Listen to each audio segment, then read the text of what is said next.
nouvel épisode de Nachim aujourd'hui, auprès de vous Ariel, pour nous parler de l'archétype même de la femme, l'éternel féminin, la première femme, Ève, Chava en hébreu.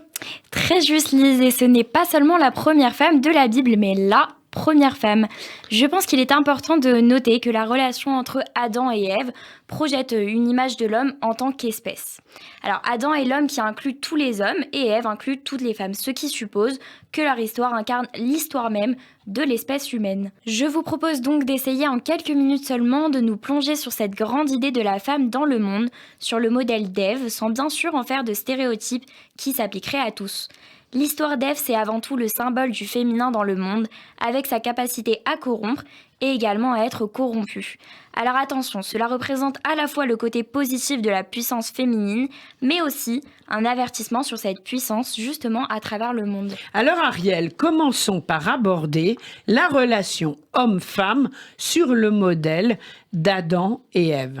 Alors contrairement à beaucoup de croyances, Lise, la relation homme-femme n'est pas qu'une question de procréation. Cette relation découle au contraire de quelque chose de bien plus fondamental.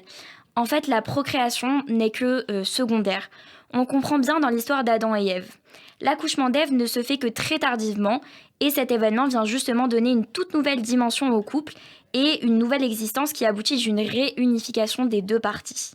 Mais attardons-nous plutôt sur les tenants et aboutissants du péché originel. Alors c'est vrai, nous connaissons tous la faute de l'arbre de la connaissance. Lorsqu'Ève incite Adam à manger du fruit de l'arbre, alors que cela leur avait été interdit. Et on place souvent Ève sous le statut de la femme tentatrice et responsable de l'expulsion d'Adam du jardin d'Éden.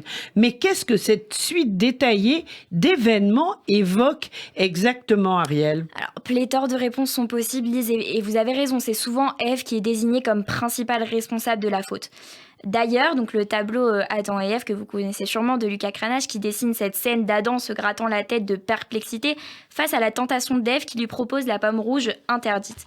Vous voyez de quoi je parle. Oui, tout à fait. Ce tableau met très bien en scène la chronologie trouble de l'épisode du péché originel.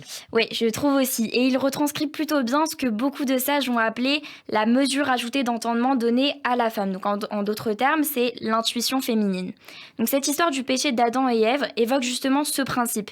C'est une intelligence suprême qui a été donnée à la femme et qui veut se contrebalancer par une curiosité, donc une tentation extrême d'en savoir trop. La curiosité n'étant pas nécessairement néfaste, il faut pourtant savoir la maîtriser. Mais on dit bien souvent que Dieu ne donne des épreuves qu'à ceux qui sont capables de les combattre et de se relever plus fort. Et on termine sur ces belles paroles. Merci beaucoup Ariel de nous montrer une nouvelle approche de ce récit qui paraît souvent flou et dénué de sens.